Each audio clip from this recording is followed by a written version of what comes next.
หนาวปีนี้บ่มีน้องอยู่เคียงมอนหนาวหรือข้าวปีก่อนมีบางออนเพลงเก่าๆเอามาร้องเวลาเห็นอาหารกินมันยังแซ่บอันนี้กับมื้อนี้กับจืนหมูเลยนี่ก่อนที่จืนนี่ก็แม่นว่าปิ้งซะก่อนน้อยหนึงให้บ่ปิ้งนี่เด้อันนั้นสีเราสิบ่งามดอกแล้วเฮาปิ้งบัดเฮามาจืนจะว่าบ่จืนหลายจืนโดนได้จืนน้อยเลยจืนน้อยนึงเหลืองอมหอมเอือบดีๆได้เอือบดีๆเอือบต้องเอือบข้างคืนก็มื้อนี้ก็สิตำมักแตงนี่นี่ตำมักแตงตำมักแตงกินครับอันจืนหมูปิ้งหมูว่าซั่นต่อว่าซั่นซะอันนี้บ่ให้มันสุกละบ่แม่นบ่ให้ไหม้นะพอดีเหลืองอมหอมงามเนาะพอเขาปิ้งแล้วเด้ว่าซั่นซะโอ้เหลืองบ่คันปิ้งคือมันขาวมันบ่กากกันนะว่าซั่นนะว่าซั่นซะว่ากะเฮ็ดโอ้วินหัวเด้อบ่าไปไวโพดผู้ถ่ายวิดีโอเพิ่นยังอาบน้ำก็เลยมาถ่ายก่อนอันนี้ตัวปิ้งนี่เลยเอื้อมเอาเราไปปิ้งเกือบตั้งมือหนึ่งมาได้นี่เอื้อมไว้มือแรงนี่เรามืออื่นมาเขาจิ้มแต่ละวาซาจา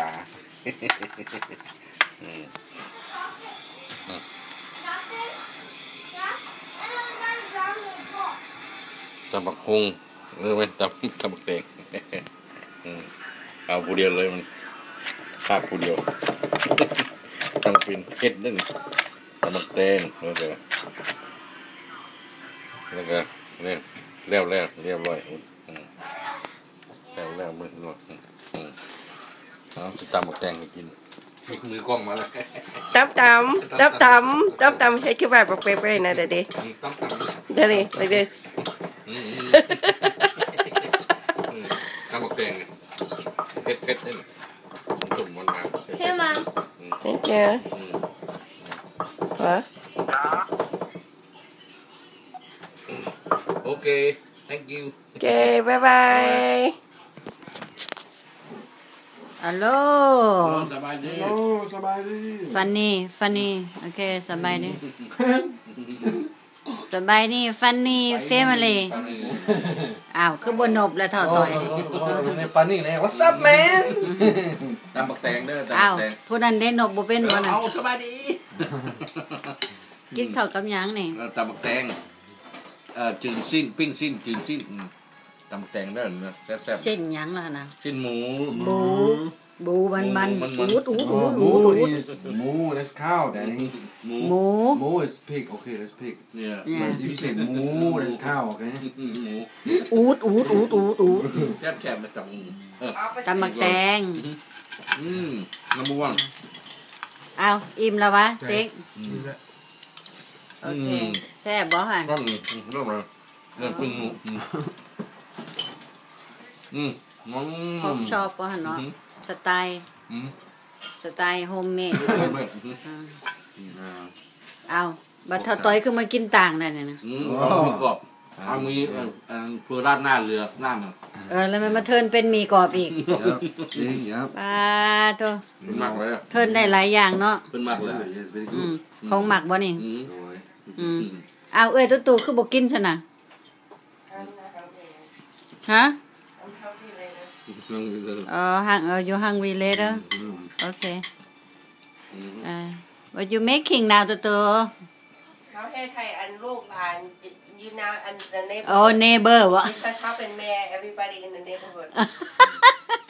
that's how I am at least everybody know how to say สบายดี right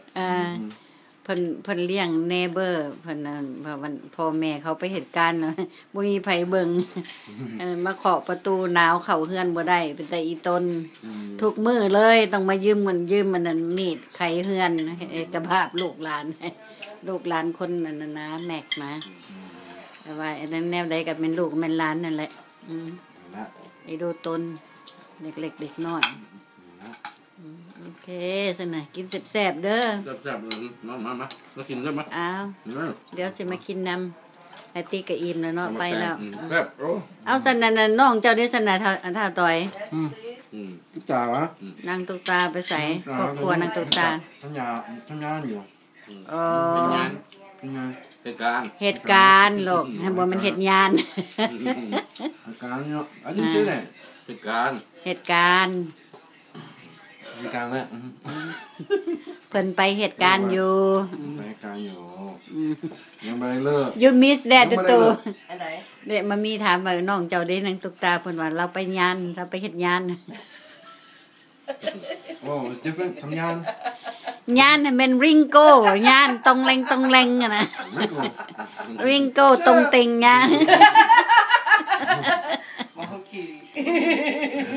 โอเคเห็นบ่ ก็ ภาษา อะไรอยู่ น้องสมซา แต่ว่าสันซาลูก